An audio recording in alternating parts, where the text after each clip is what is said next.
Striker here. We're going to talk to you today about the Glock 35. This one happens to be Gen 4. It's a 40 caliber Glock competition model. The competition models prior to the MOS were the largest guns that Glock offered. A few of the characteristics of this one, like all Gen 4s, it's got the RTF surface for the grip. It's very easy to grip, very easy to hold on to. We'll show you the gun is clear. It has replaceable back straps. Comes with the newer ones come with two sets of replaceable back straps. One, the standard back strap that just covers this area here, and another one with the beaver tail. This is very similar, same frame as the Glock 22, which is the 40 cal full-size pistol. Comes with a Picatinny rail. It has a cutout in the slide. The cutout's purpose is to lighten the slide to allow it to cycle standard ammunition without having to do unusual springs or have various functionality issues. It has the stock standard Glock U-dot sights. Very easy to see, very easy to acquire.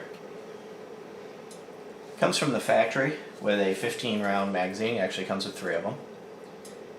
And of course you can do the +1. Magazine installed in the gun fits flush with the grip. And like all Glocks, it will use the magazines. This particular one is a 22 round magazine. It'll use any of the larger magazines in that same caliber.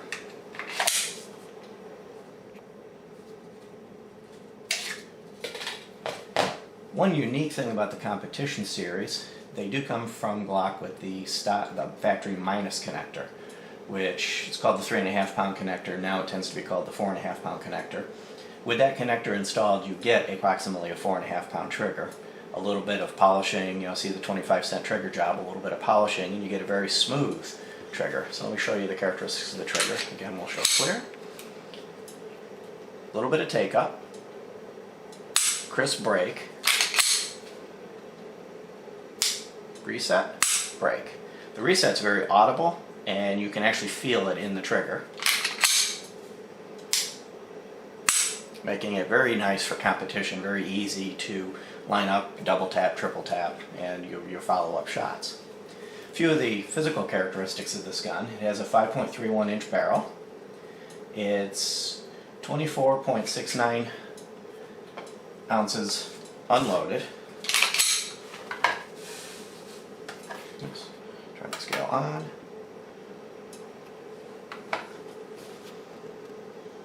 So 1 pound 9 1/8 ounce for this one.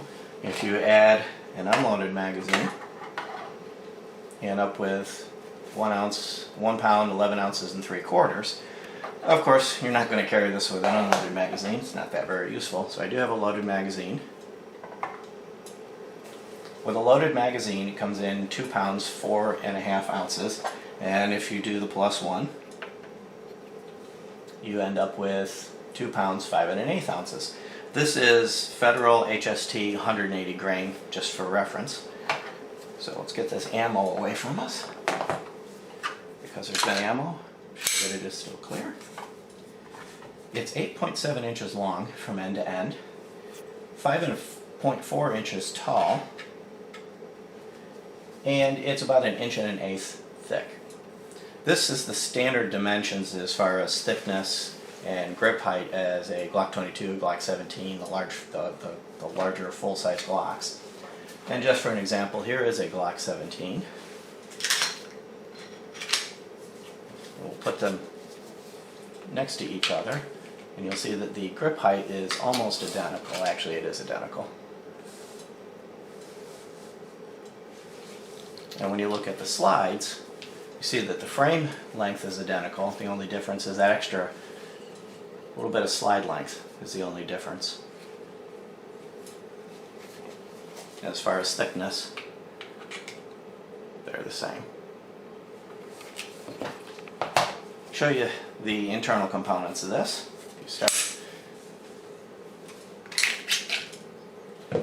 One of the things you'll see with this, it is a Gen 4, so it does have the dual recoil spring, but it's a longer recoil spring, and it fits up into this hood.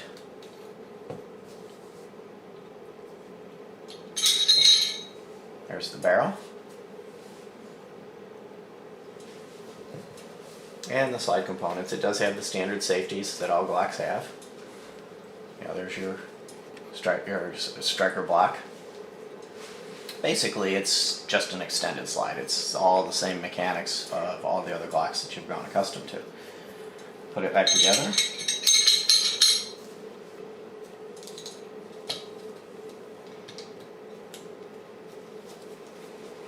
And actually, I was mistaken. This recoil spring is the same recoil spring as the 22.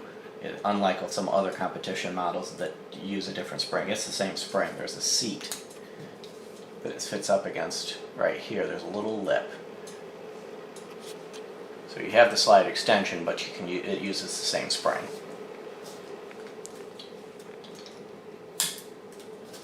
Reassembly. Got any other Glock?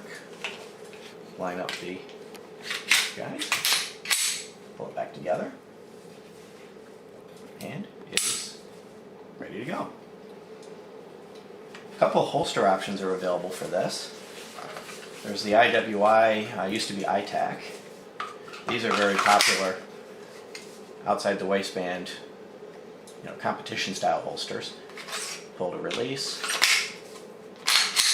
And they are capable of gripping a gun with a slide back. So a lot of competition, GSSF and various competitions, require that you carry your gun with the slide locked open. This holster allows for that, and it'll stay just as secure. And if you want to be able to store the gun in a safe, purse, pocket of a car or something like that, but want trigger protection, the DeSantis B2 will slide over it, protect it against scratching as well as denying access to the trigger. That way you don't have to worry about pulling the trigger while you're trying to reach for it. And as a note, holsters like this, DeSantis, and others similar to it have a somewhat rough texture on them, and they can be used as an inside the waistband holster as well. They'll grip up against your body and the inside of your pants and tend to stay still. So it's not just a pocket holster, because this really isn't a pocket gun. These tend to run in the low to mid 700s, and they tend to be fairly easily available.